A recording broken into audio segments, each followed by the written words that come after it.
So, hi. I wanted to talk about this. The C++ committee is coming to Meeting C++ this year. I think it's a unique event that the committee meeting is in the week directly after the conference, and that it is geographically close with Wrocław in Poland being the location, and Berlin really close. So you basically can take the train or take a flight to the committee meeting after Meeting C++.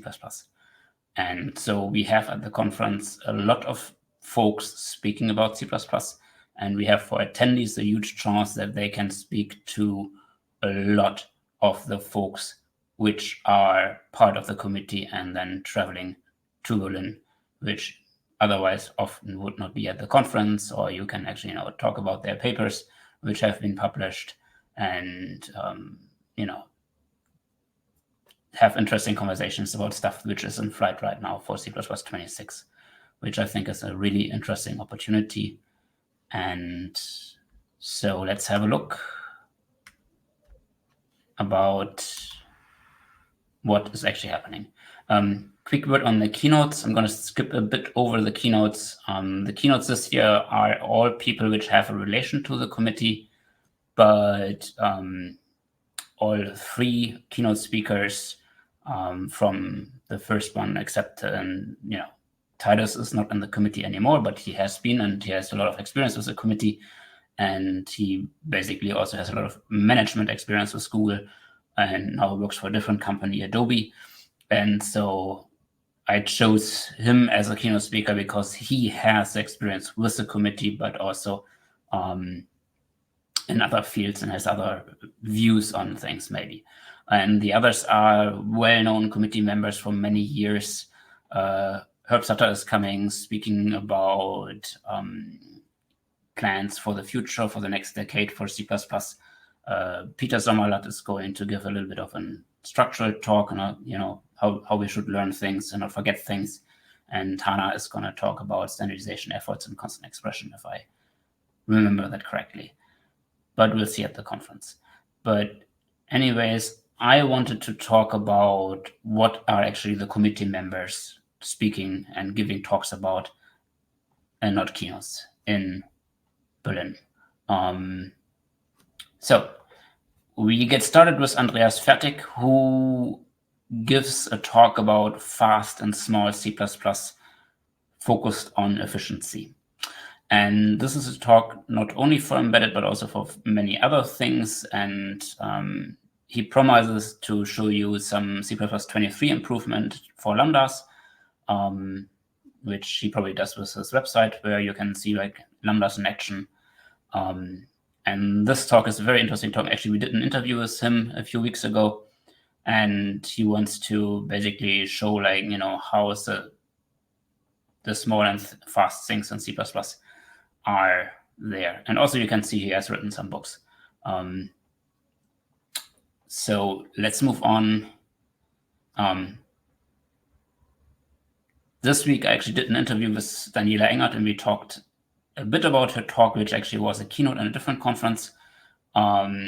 Title of this talk is Not Getting Lost in Translations.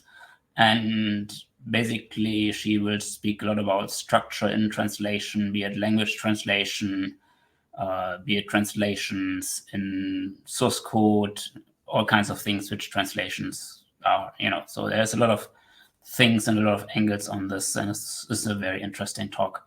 And as a committee member, she then will continue to travel to Poland. That's something we talked about, what she's doing in the committee in the interview. One very interesting talk about ongoing standardization is delivered by Teo Dimler, Contracts for C++. He will talk about design by contract, and especially how contracts are going to look if they're making it into C++ 26. I really, really root for this feature, which lives a little bit in the shadow of reflection.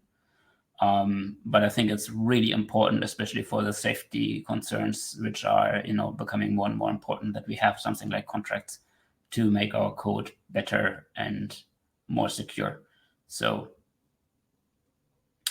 that's going to be very interesting to hear about where contracts is going. Then we have a committee member, Nevan Liber. He speaks for the first time at the conference. And in this case, it's about variants and variants of variants. And I think this is really an interesting talk, especially that we have someone speak about not like the newest feature, which is always nice to hear about, but it's not that usable for most of us in the everyday life. And so having a committee member speak about variant and just, I think this is a very good topic. This is like talks I want to have at the conference that are actually applicable for most people. Then Goran Arand,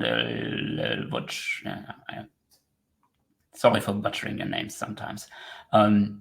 Introduction to Sender-Receiver Framework. I think Goran is not a committee member, but that might change, or maybe I'm not informed about it.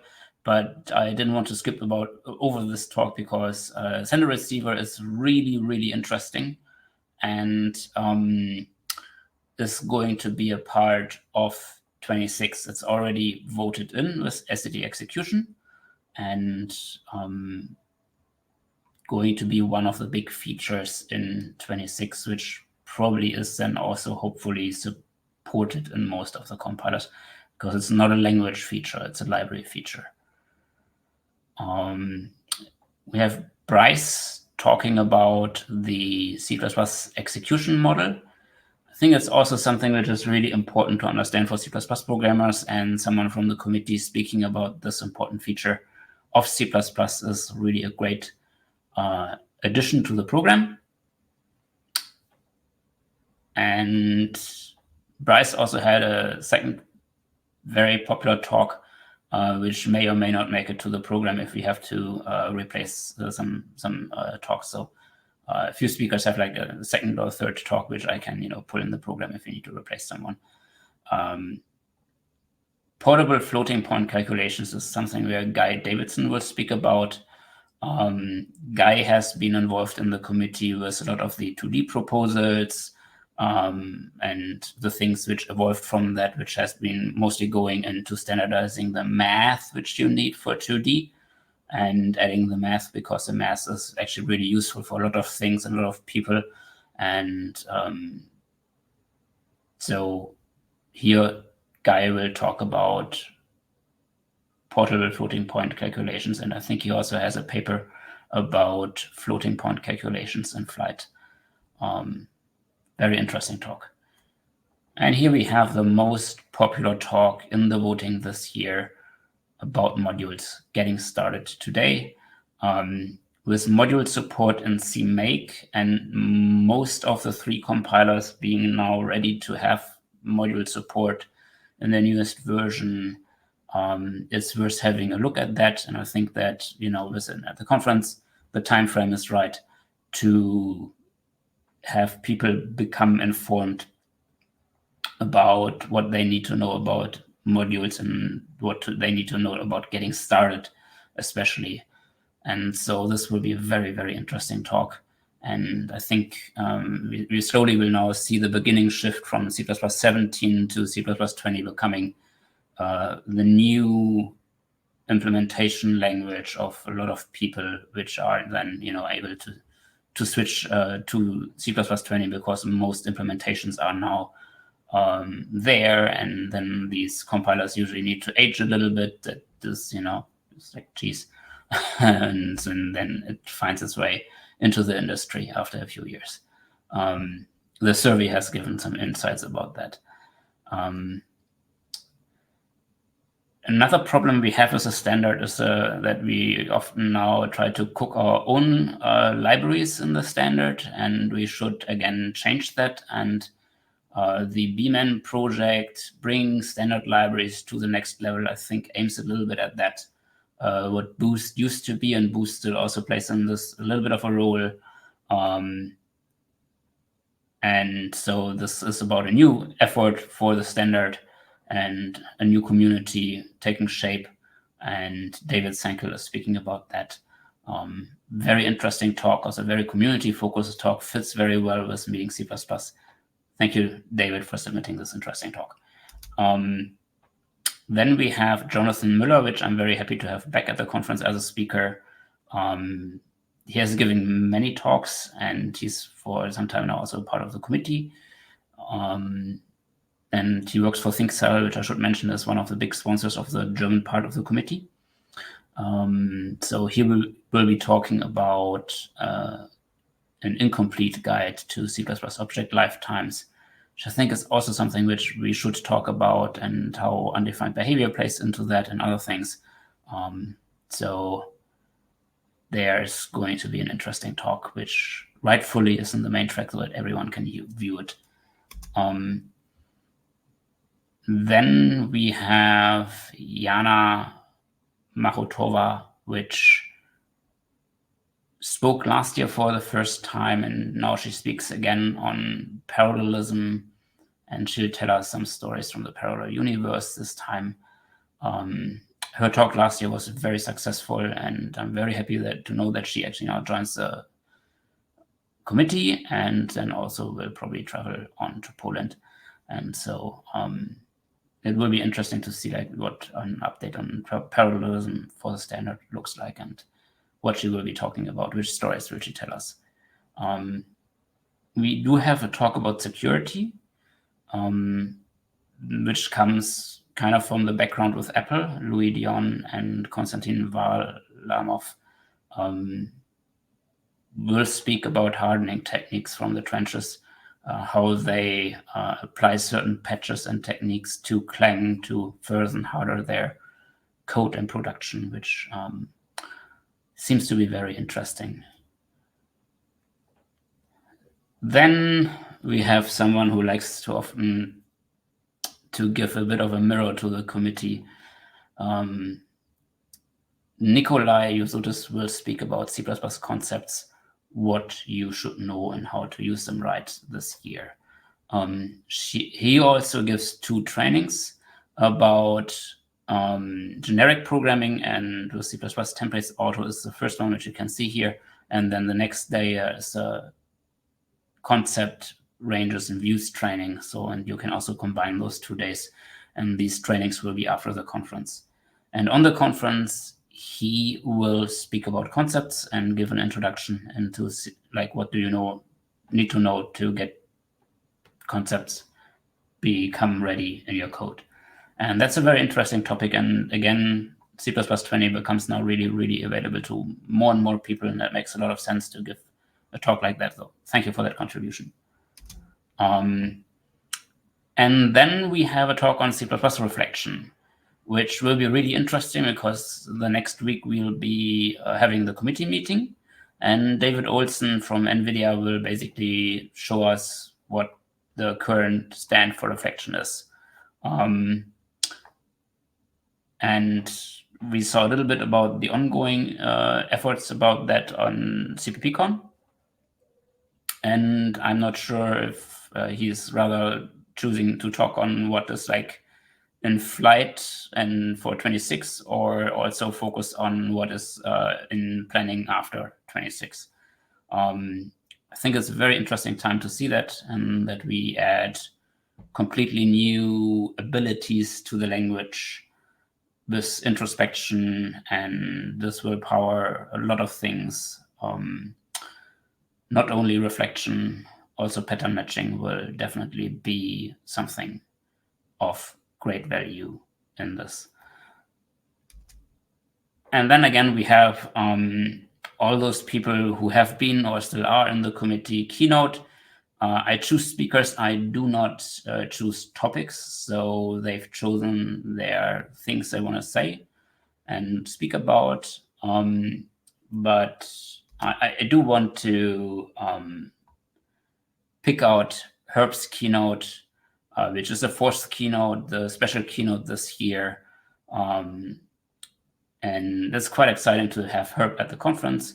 and he'll be giving an improved version of his CPPCon keynote where he's peering forward into the next decade for C++. So we'll see a little bit about C++ 11 and until 20, I guess, but also he will show like, what is like 26 going to be and what plans are there, and maybe he adds like a little bit of a mix of CPP2 of his C++ successor language or experimental C++ language. I'm really looking forward to that on Friday evening. And as you see here, that we have in the talk description always the room listed, which is in this case the main room, which is Zafir, and also online. All talks are streamed online, and you can attend the conference if you cannot make it to Berlin, also to be there online and see the stream. And then, of course, there are all the committee members that will be in Berlin, but could not or did not submit a talk or didn't get a talk accepted because the competition this year was really tough. We really, really have the best program we had for a long time. And it's a very unique opportunity to be in Berlin and meet those folks and have like the hallway track with the committee this year. This will be great. So see you in Berlin. And I think yesterday was like 40 days, so it's going to be rather quick. So if you can make it to Berlin, get your tickets and have awesome 3 days with the committee in Berlin. And if you cannot make it to Berlin, online tickets are available, and all those tickets are usually being bought by employers. If you're a student or otherwise unemployed or your employer is not paying those tickets, we have programs for free tickets, which you find on the conference page. And these are basically, again, paid by those folks buying tickets. So the support of the work I do and the free tickets I offer is going through those who actually have their employers send them to Berlin mostly. So, thank you. And I have a busy time ahead, and I hope to see many of you in Berlin. And I'm very much looking forward to the conference. It's very soon, just 1 month, and then the conference basically is ahead.